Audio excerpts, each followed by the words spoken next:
I would like to start the dialogue with you and ask, in your opinion, what are some of the emerging trends in higher ed in the international domain? I think it's very interesting, very exciting times. I mentioned in the keynote this morning the talk by Ken Robinson about the changing nature of education, and that our education system is based on an outdated model over 200 years old, and that we need to fundamentally change if we're going to equip students with the kind of skills they need to take part in a world that's constantly dynamically changing, where they need to develop new critical literacy skills and problem-solving skills, and that's going to be really key. I don't think we can see education in a bubble anymore. I think it's affected by the kind of bigger global challenges we face. Climate change, the issue between cultural diversity and having kind of the McDonald's across the world, as it were, the financial crisis, the digital divide being smaller but ever deeper in terms of those who don't have access. And all of these things are interrelated and have an impact on education, which is very challenging. So I think we are at a stage where we need to fundamentally rethink what's the purpose of education, what do we need to be looking to, and what do we need to change. Do you think we are ready? There are many authors that say this is the end of higher education.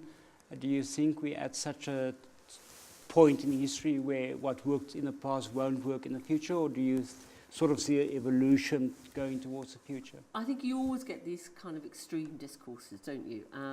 When the internet first emerged, people said it was the death of librarians. It hasn't been. Librarians' roles have fundamentally changed, for sure, but they've become very important digital curators. And I think the same is true for teachers. Their role will change or has to change, as well as formal institutions. But I think there are kind of key challenges with that we need to address. So there's an issue at both national and institutional level. So in a world where you've increasingly got free resources, free courses through MOOCs, for example, massive open online courses, traditional institutions have to say, well, what is the value of being a student at UNISA?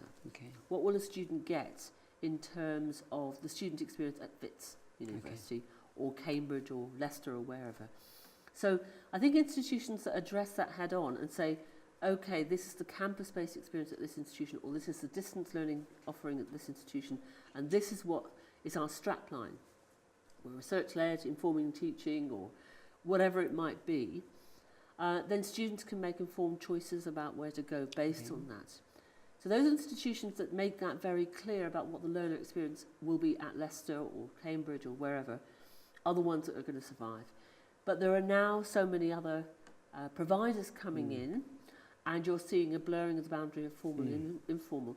And it's an ecology. It's survival of the fittest, and people will take up different positions, from the kind of extreme students working on their own, getting accreditation through things like the OER University, through the MOOC offerings, right the way through to the one-to-one tutorial in Cambridge by the kind of fire. So we will not necessarily see one model disappearing, possibly boundaries disappearing? Yeah, boundaries will definitely disappear, but I think there will be an ecology of different educational provisions. The needs of an 18-year-old student learner in India who wants to go into the computer industry are going to be very different from a kind of 45-year-old who wants to learn a language just for fun. One of the big issues in the South African higher education domain is the role of distance education. We now see more and more traditionally residential institutions offering distance education. So if you could advise UNISA or play the role of an advisor, what could UNISA's value contribution be? What will give us sort of the advantage to claim a space? Is it our student profile, our program qualification mix? What will give us that edge? I think it's a mixture of all those things, and the advantage of purely online institutions like UNISA, like the Open University UK, is that they offer something different to and distinctive to traditional campus-based institutions. In particular, within the kind of philosophy, is about widening access. It's about getting out to a broader student group who didn't have access to formal education before. But I think we are also seeing a disaggregation of education. So yes, anything you want to learn is arguably freely available online nowadays, but actually students will choose to pay for segments. So they may not do a full degree, but they might choose to pay for components. And those components might be resources. So despite the fact that the resources are freely available, they may choose to pay for high quality resources. Just as in the same way that people may have an electronic copy of a book but actually still want the paperback version. They may choose to have a guided learning pathway. Yes, I can learn anything I want to on the internet, but actually I may choose to follow a pathway by somebody I respect, who's valued, who's going to give it some kind of pedagogical structure. The third thing they may pay for is support. And that support might be through the peer network, be able to, through learning analytics, for example, be networked with other learners who are learning similar things at a similar time. It might be through some kind of tutor system, for example, the associate tutors in the Open University UK, or it might be through computer support of some form. And the final thing that people may choose to pay for would be accreditation. So things like the Open University, the OER University, spearheaded by Wayne McIntosh in New Zealand, is an international consortium of institutions, and students can choose when they're ready, having learnt through OER, to go to Otago Polytechnic in New Zealand or Athabasca in Canada and say, right, I want accreditation through your institution. Okay, very interesting. Do you think higher education institutions are driven by technology, or are they driven by pedagogy, or is there a fine balance? I think it depends on the institution, but I think they need to be driven by both. And I think, you know, lots of people say, we shouldn't focus on the technology, we should focus on the pedagogy. I disagree. Actually, I think both are important and they're interrelated. So it's about taking and understanding the affordances of the technologies and what they can offer to facilitate different pedagogical approaches. Okay, great. Let's move to the technologies. Which technologies are emerging and that we should take note of? There are a number of really useful reports that help give us an indication of what's coming. I mean, I should say, firstly, we can't predict what's coming. As I said in my keynote today, none of us could have predicted the internet before it arrived, or what a profound impact it's had in only just 20 years. The new Media Consortium Horizon reports are very valuable in telling us what's likely to have an impact in 1 or 3 and 5 years' time. And also the Open University UK has an annual report called Innovative Pedagogy. And there's a study called the Mattel study from Europe recently. And there's a number of commonalities.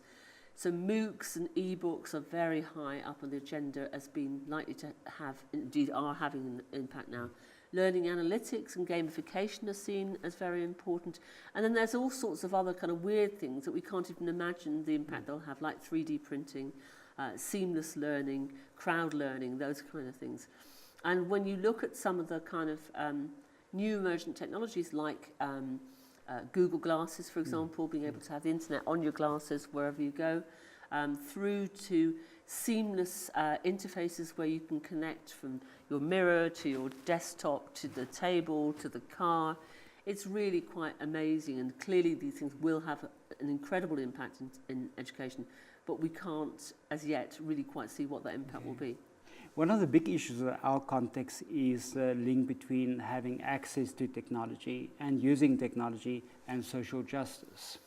Yeah. Would you like to respond? Is there a tension?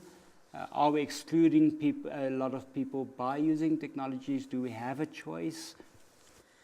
This was a big argument when I was at the Open University UK, because one of the sectors that the Open University reaches is prisoners, our prisoners. And of course, prisoners aren't allowed access to the internet. So there was a big debate about, if you move to a completely technological solution, are you disadvantaging those students?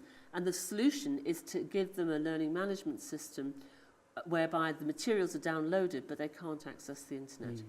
I think the issue about technologies and whether they promote social inclusion or exclusion is a really very, very complex one. I recently did a special issue of distance education where we looked at the issue of open educational resources, which of course fundamentally about opening up access to education, about social inclusion, about widening participation, to overcome social exclusion.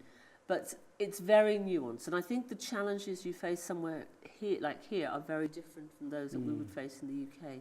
I have a PhD student who's looking at OERs and MOOCs in the context of promoting social inclusion in a Rwandan context. And I think his study is going to be very important. Okay, great. My final question would be, what are some of the challenges that you think lies ahead? You addressed a number of them already. And solutions?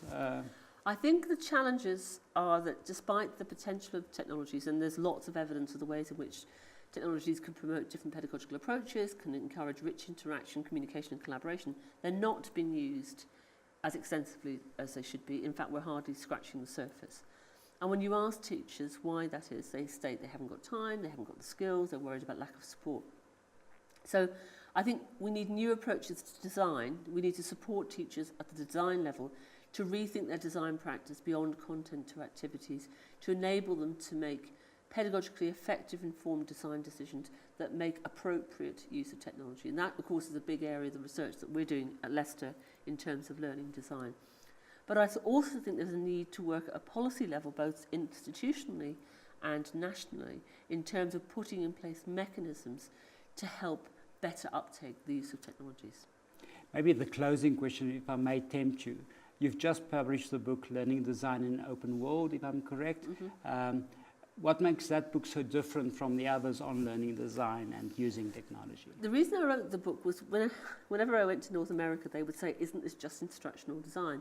But of a group of us since about 99 have been developing this new area of learning design. And we've recently published a document to try and articulate what we mean by learning design, which is called the Larnaca Declaration on Learning Design. That's under a fellowship that James DL from Australia had. We would see instructional design as being a subset of the broader notion of learning design, which we see as more holistic in terms of looking at the whole design process, whereas instructional design, which is very valuable and good, of course, is more at the level of effective use of multimedia. Okay, great. Gráinne, thanks so much for joining us at UNISA. It's a pleasure. Best of luck. Thanks, Paul.